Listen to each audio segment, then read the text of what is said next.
Nice dance. Man, I am a dancer. That's what I do.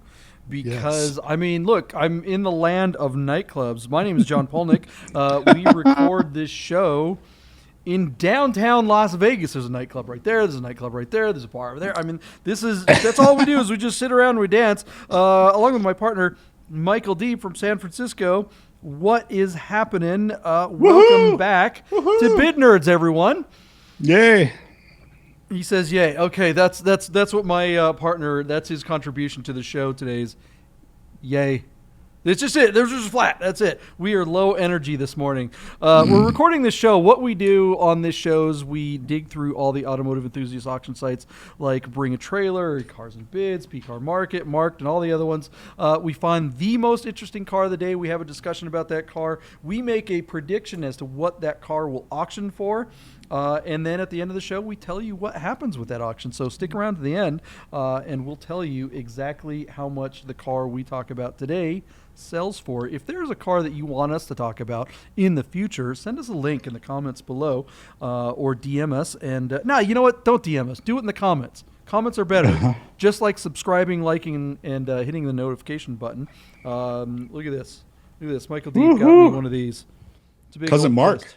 Cousin Mark did. Mark is fisting the show. Smash the smash the subscribe button, like button, whatever. I hate saying that. That looks so good on you, man. That looks so good on you. It's a good look. I'm swole. Looks like your right hand got the gout.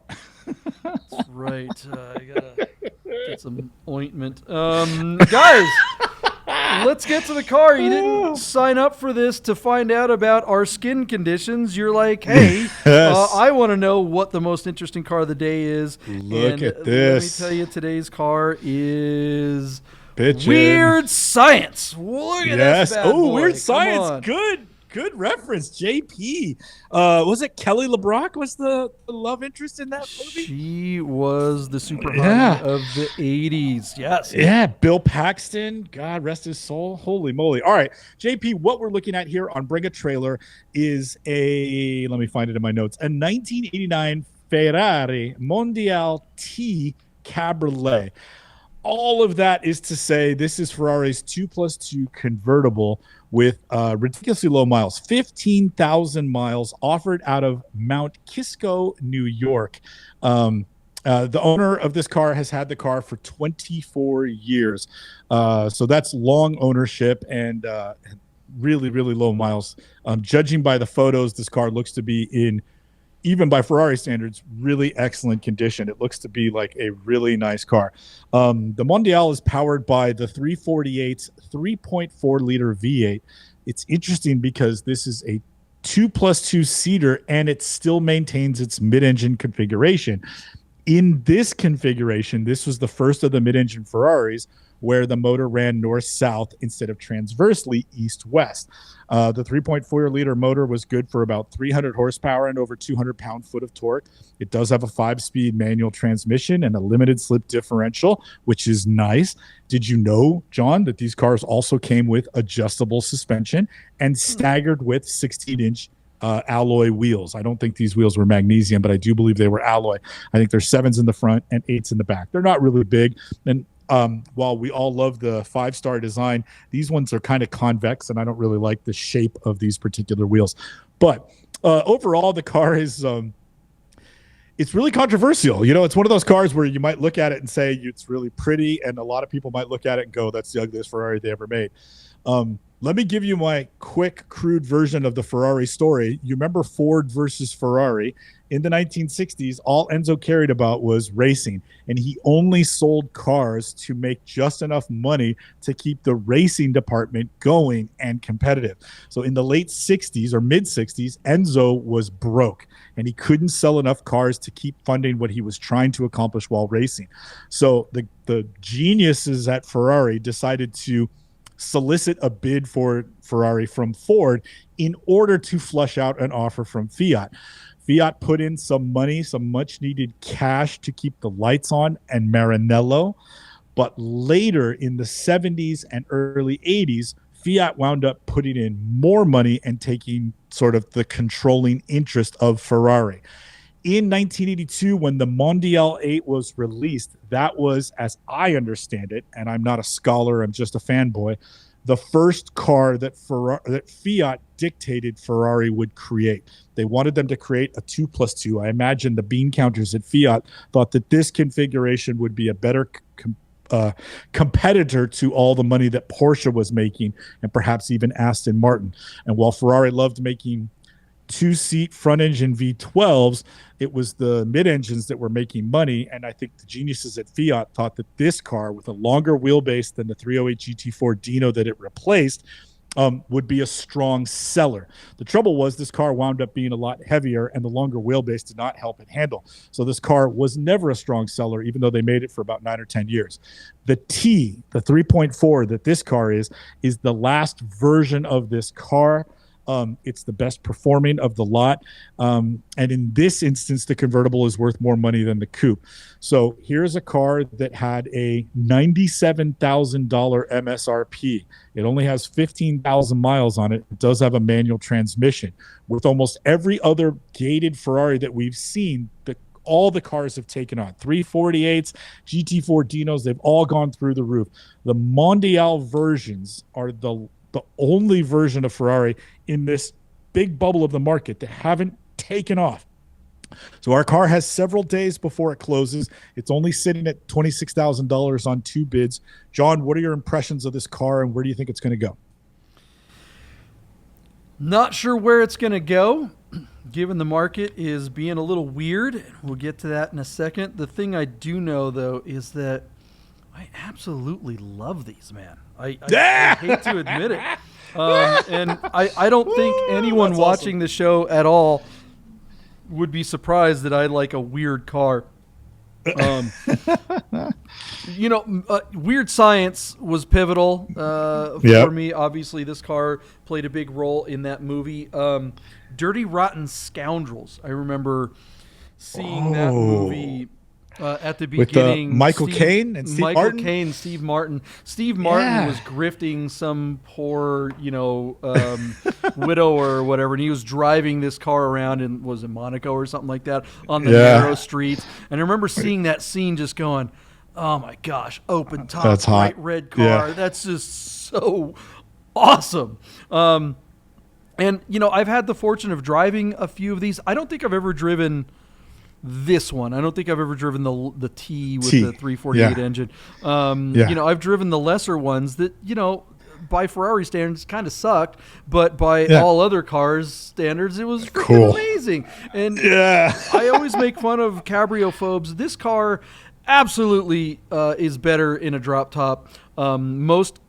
Being a Cabrio fan, most cars, I have to admit, look better as coupes, but not this one, man. This car looks spectacular with the top down. It is nothing but fun. It is not the greatest Ferrari, but you just can't help but have fun. Shout out to our good friends at DWA. They like to use the phrase, and they coined sense of occasion. Sense of occasion, yep. This car has that in spades. I don't know if there's a better bling for the buck out there than this particular car. There's a million cars that you could get probably for the money that might handle or drive, or all the bunch of other metrics might be better. But this car, for not a lot of money, you're going to be in that club, and just everyone's going to be like, wow, look at that. Chris Harris recently did a video about his.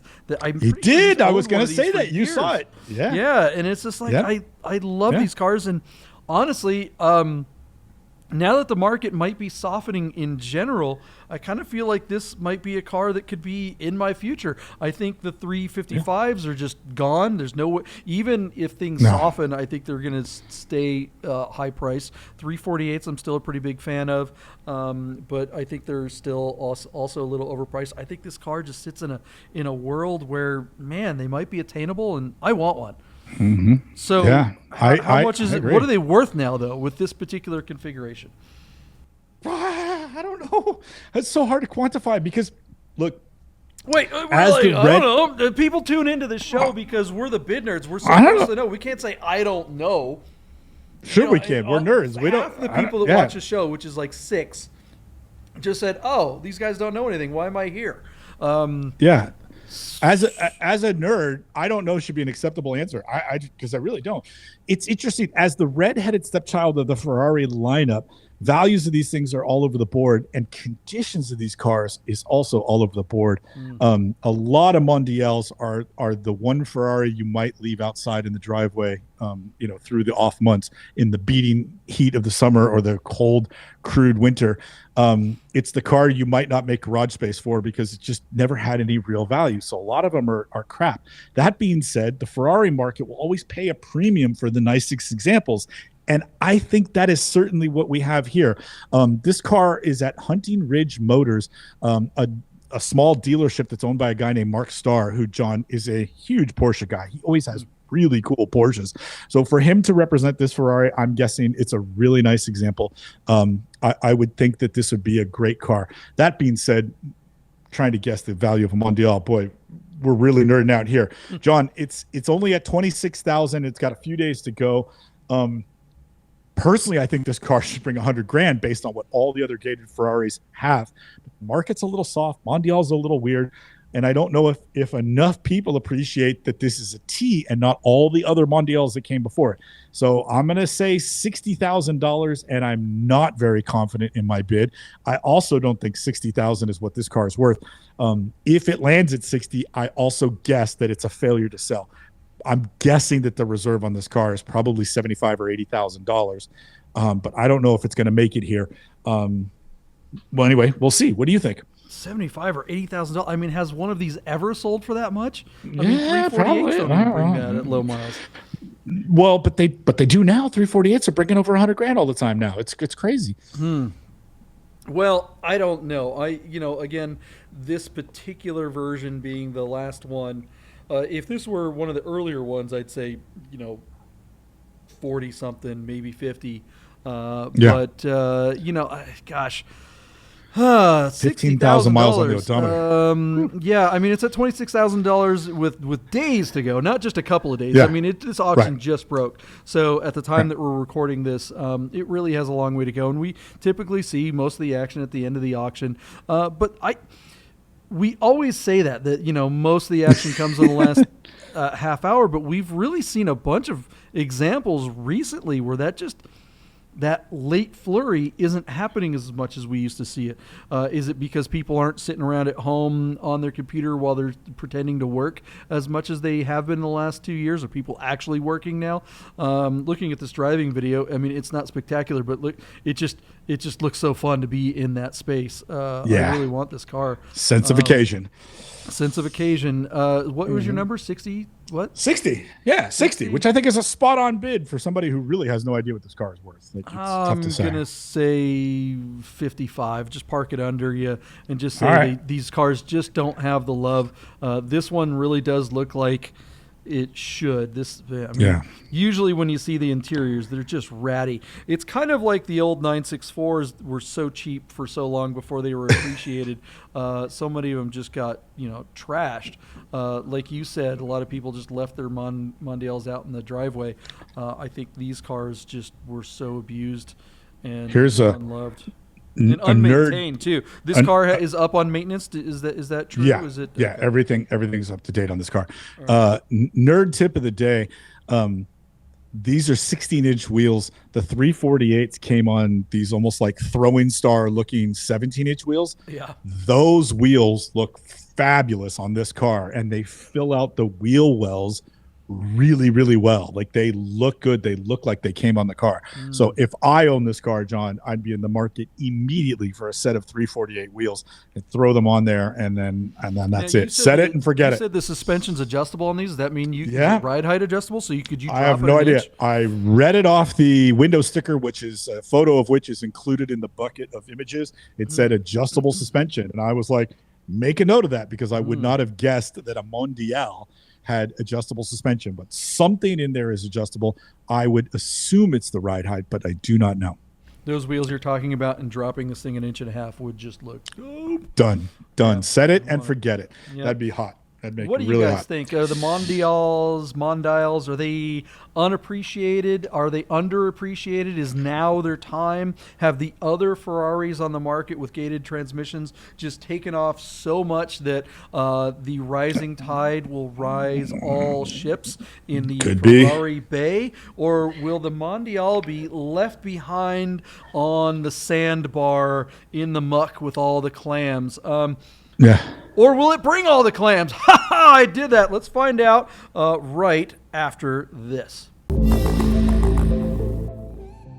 Okay, guys, I want to tell you about Vegas Auto Fest. The drivers are coming. This is one of our big sponsors. It's the biggest car show of the year in Las Vegas. It's one of the coolest car shows you can possibly experience anywhere. If you haven't made plans to be part of Vegas Auto Fest on September 17th, then do it now. Go to VegasAutoFest.com and register your car. You think you're a car enthusiast? Doesn't matter where you live. Plan a trip to Vegas on September 17th and come out and see this show. It's like Monterey Car Week all in a day. Have you ever been to the Quail? Have you ever been to Works Reunion? Have you ever been to Amelia Island? All those car shows are amazing and great. Have you been to Luftkult? Sure, but Vegas Auto Fest is something special. Make a plan for September 17th. We'll see you in Vegas. And welcome back, guys. All right, so we just jumped into the future. You can see Michael Deeb's got his new studio there. He went from his old studio to the new cool one in the basement. Look at that. He's got lighting and everything. Everybody, what do you guys think of Michael Deeb's new studio? Pretty cool, right? Okay, so you're not here to talk about our studio. You're here to talk about this Ferrari Mondial, right? It's a Mondial. That's how it's spelled. Mondial. Yeah. The Mondiale. I don't know how to pronounce any of this stuff. That just sounds stupid. Okay, so we were talking about this car before the break. What happened with this car's auction? Well, you can tell by my happy reaction that I kind of got this one right. JP, our car sold. It did. It sold just over my high bid. You said 55,000. I took 60,000. Our car sold on Bring a Trailer for $63,500, proving once again that it's actually very difficult to understand the value of Mondials. They're all over the board. 45 bids, John. There was action on the car. I think this result is indicative of the value. I know you said just over the last few minutes how much you like this car. It's it's funny. The Mondial to me, it's kind of like a moped. Like you don't want to really be seen on one, but they're really fun to ride, right? Like I would be okay with this car. It's really, really nice. It's plenty fast. It's a manual gearbox. I think this is the last great value. Is this the last mid-engine Ferrari with a manual transmission that you can buy for comfortably under 100 grand? It certainly is. And this one is the nicest of the breed. So well sold because the values aren't there. Well bought because this guy didn't break the bank to get a manual Ferrari, and an outstanding car. Mark Starr at Hunting Ridge Motors in Mount Kisco has really good Porsches, and he sold this really great Ferrari. So congratulations to everybody. JP, what do you think? 63,000? Would you have been a player? I don't know what you're talking about. Who wouldn't want to be seen in this? Your scooter analogy is the dumbest thing I've heard ever. If anything, it's the inversion, right? I mean, oh my God! If you're going to Radwood. We lost your audio there, Michael Deeb. No. I don't know. Now you're back. Okay. Good. Yeah. No, look, it's like if this is a car you want to be seen in. Of all Ferraris, it's probably one of the lesser driving ones. So yeah. But still fun. No, I think this car gives you both. I think it looks great. Even you or I would look good in this car. Yeah. We would look stunning driving down the roads. Our wives would definitely look better driving these cars. Maybe we'd belong in the passenger seat. But no, I love this thing. I think my bid, I bid under. Maybe it was because of wishful thinking. I was kind of hoping that there might be a chance I'd get one of these. I don't think I would pay more than a number in the fives for one of these.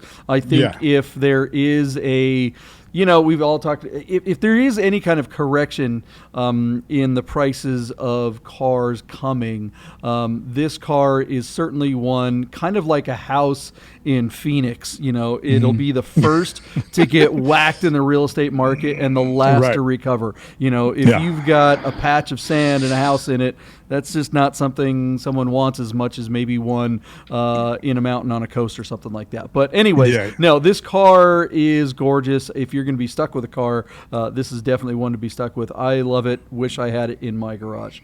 Yeah, me too. The car is really cool.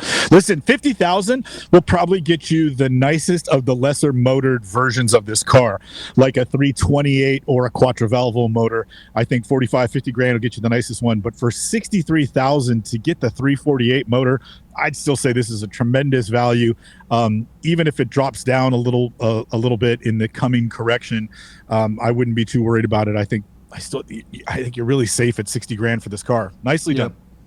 Long term, just like your stock portfolio, right? All right, guys, what do you think of this Ferrari? Is this something that is it just not a Ferrari for you? Is it just not enough of a Ferrari? I'll say this right now. This car is cooler than anything you can buy in a Ferrari store right now. There it is. I don't care. There's nothing you could. I mean, anything that you buy in a Ferrari store is going to cost you literally what? 10 times as much. Well, no, 300,000 is the minimum. 350,000 for the. There's nothing as cool that Ferrari currently makes as this car. So tell us what you guys think in the comments below. If you haven't hit the subscribe, like, or notification button, do it now. Also, let us know, what do you think about Michael Deeb's studio, man? We set it up. It looks good. He did the lights and everything like that, man. It's not the Bat Cave, but it is the Nerd Cave. So here you go. Nerd Cave. There it is. All right, guys. Spread the word. Share a nerd. Grow the herd. We need to grow this channel, so make sure you're out there spreading these episodes around on the interwebs.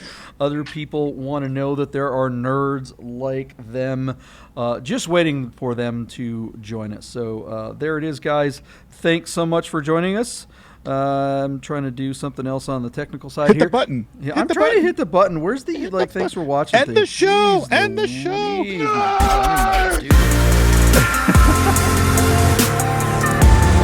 Get those words!